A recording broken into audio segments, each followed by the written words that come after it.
By now, I hope we all agree on the need to shift our energy system towards a cleaner one. But it's just as important to recognize how this transition is carried out, and to make sure it is not done in the same harmful way as the fossil fuel system was. We have learned about the consequences and also a bit about what companies and civil society can do to make things right when it comes to the destruction of critical materials. But the question of what can be done has to be looked at different dimensions and by different actors. So, let's start with the most uncomfortable part, changing ourselves. You might say, isn't it harder to make companies respect indigenous people's rights? I am not saying this is easier, but it's more uncomfortable for us. Why? Because it means changing our daily habits and becoming conscious of every action in our everyday lives. Don't worry, I will keep this one short. It is not just about throwing your plastic in the yellow bin. It is about asking yourself, do I really need a new phone every year? Do I honestly need a car or could I live without one?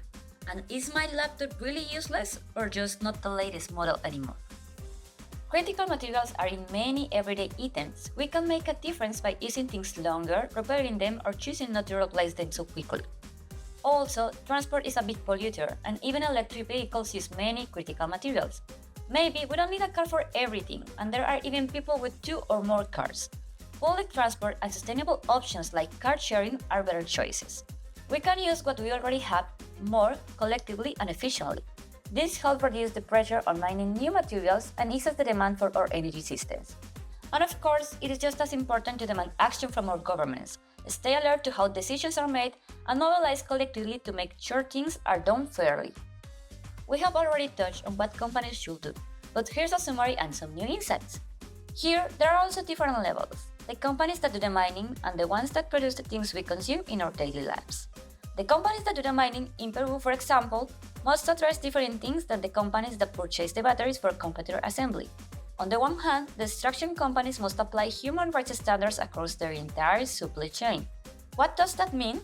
Identify risk, take action to prevent harm, check if those actions work, and be transparent. Examples of concrete actions are: respect agreements with local and indigenous communities where the extraction takes place. Free, prior, and informed consent for indigenous peoples should be properly obtained. Often, communities are not well informed. They don't know what will happen in their territories. They are misled or even threatened. Implant ecosystem recovery plans in the zones where the mines are located, like the ones we learned in Chile, the sacrifice zones.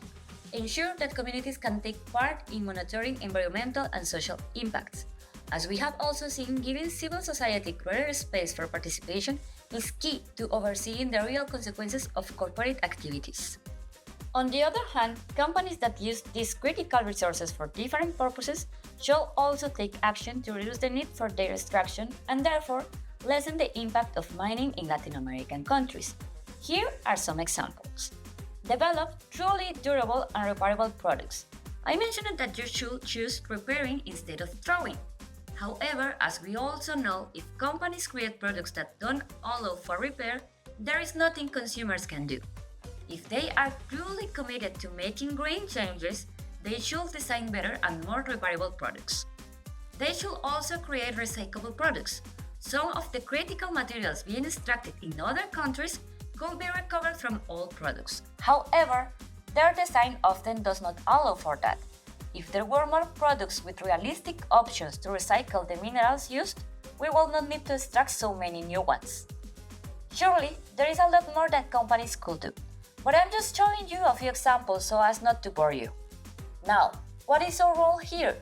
To demand action, raise our concerns with governments, and make sure these are not just greenwashing promises, but real commitments.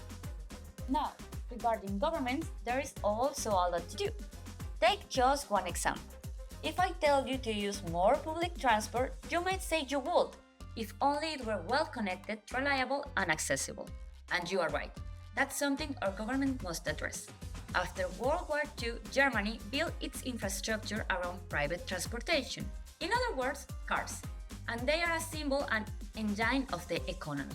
Even a cultural one. Some people cannot imagine themselves without having one car. But we already know it is a major source of greenhouse gas emissions.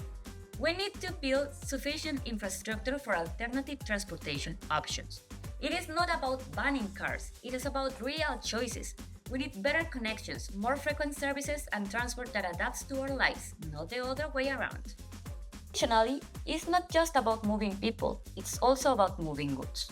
Many things you buy online from far away are so cheap because transport costs almost nothing.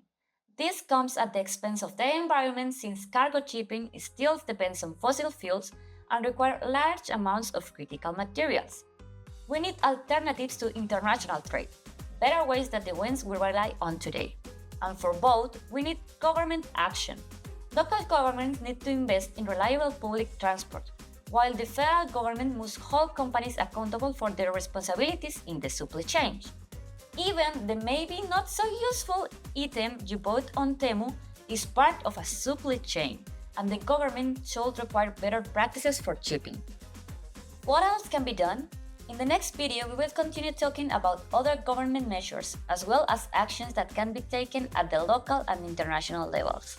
Stay tuned! The next one will be our last video.